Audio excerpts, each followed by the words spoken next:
I mean, that's scary. That's really scary stuff.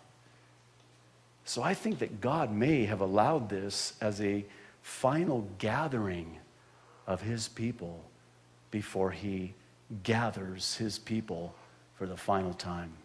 Well, let's round a corner, because that was not the original prophecy update for today. Obviously, I had to update the prophecy update as of yesterday. But I had another prophecy update that I wanted to talk about as it relates to Bible prophecy. And I guess there's probably no better way to introduce it than to say, Happy Purim. Pur what? What is Purim? I don't have Purim on my calendar. Well, God does. And it happens to fall on February 28th this year. Now, what is Purim? Purim is a celebration of God's deliverance of his people, Israel, from the hands of Iran. Not called Iran then, called Persia then, by their ancient name.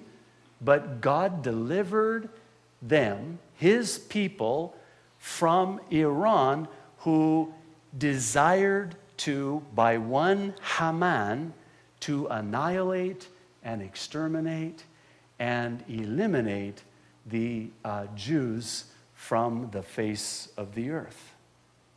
And God miraculously delivered them from Iran, and that's what the Feast of Purim is. Back at the beginning of this month, Joel Rosenberg sent out this call to pastors. This Purim, please consider preaching on the modern day lessons of the book of Esther. I'm sure some of you are familiar. I hope most, if not all of you, are familiar with the story of Esther and the book of Esther in the Bible. It is a fascinating book. Did you know that the name God is not once mentioned in the book of Esther? But yet, he's all over the place. You see his fingerprints all over the place in the book of Esther and how he miraculously delivered his people. Joel Rosenberg says, this is not the first time in history when the Jewish people have been threatened with annihilation from Persian, Iranian leaders who hated them without cause. The book of Esther tells the story of how two heroic believers, Mordecai and Esther, prayed and fasted and encouraged others to do the same. In response to those faithful prayers, the Lord intervened in a dramatic and powerful way. The evil prime minister of Iran, Haman, was removed from power and hanged. The heart of the supreme leader of Iran, King Ahasuerus, was miraculously changed. The Jews did have to fight, but they were saved from destruction, and scores of Iranians converted and became true followers of the God of Israel. This year, the holiday of Purim, commemorating these events, falls on Sunday, February 28th. If you are a pastor or Bible teacher, may I ask you to prayerfully consider preaching and teaching on the book of Esther that Sunday. May I ask you to help followers of Jesus Christ remember how the God of Abraham, Isaac, and Jacob saved the Jewish people from Iran once in history, and how he will do so again if his people will pray and fast as never before, which is what Esther did.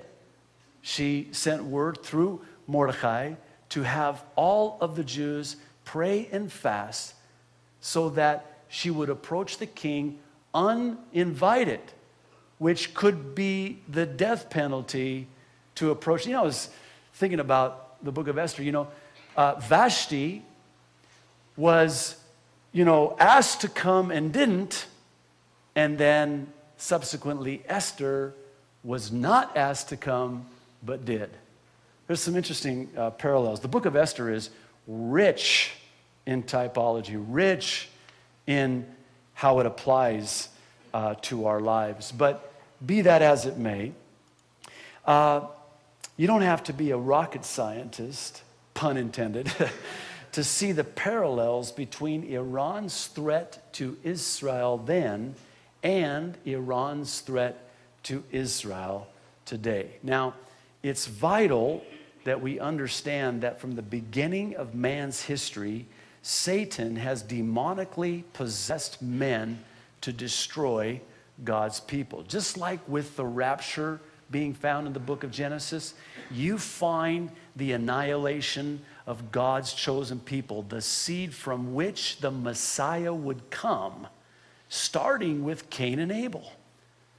Satan possessed Cain to kill Abel because Cain, see, Satan's not all-knowing. It was thought that perhaps the seed from the woman would come from Abel. Well, it didn't come from Abel, it came from Seth, see. Now, all throughout history, you can trace it, you can track it all through the Old Testament to the present. Fast forward to Pharaoh. Take the firstborn son, have him cast into the Nile River to his certain death. Enter a deliverer, Moses. Fast forward even further than that to the New Testament. Herod kills all of the newborn male Jews, and enter Jesus, the deliverer, the greater than Moses, whom Moses pictures. And then you go to the last century and you have Hitler, demon-possessed. Ahmadinejad, today, demon-possessed.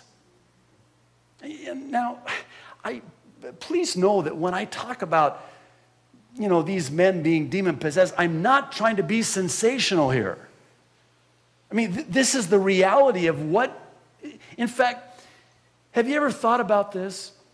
Shouldn't the fact that from the beginning of history, Satan wanting to destroy Israel, shouldn't that validate that they are God's chosen people?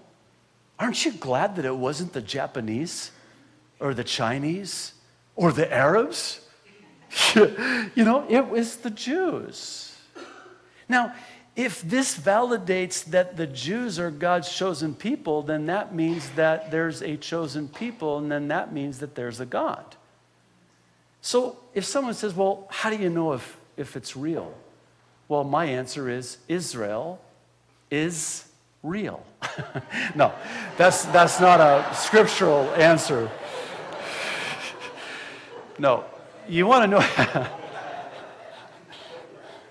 There was a lot of trauma yesterday, that's why. It took its effect, it took its toll. You want to know God's real? Look at Israel. You want to know God's real?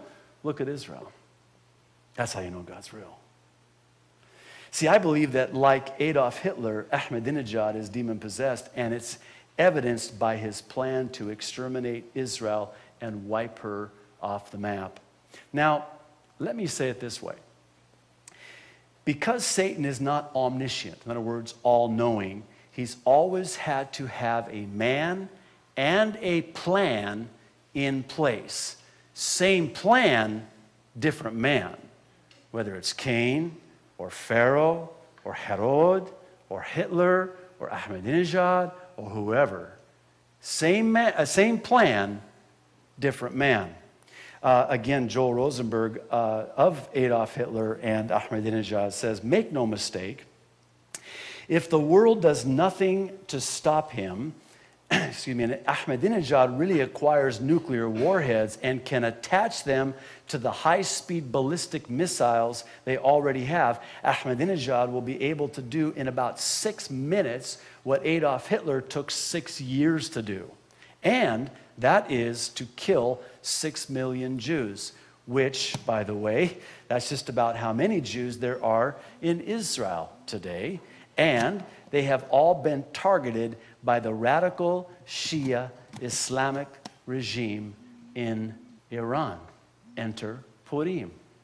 And that, I believe, is why Purim can have an application to us today. I'm getting ahead of myself. I want to ask a question. Why does Satan want to annihilate the Jewish people?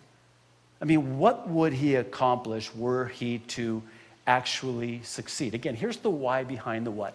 We know that Israel has been the target of demon-possessed men who have been satanically inspired to wipe them off the map. But why?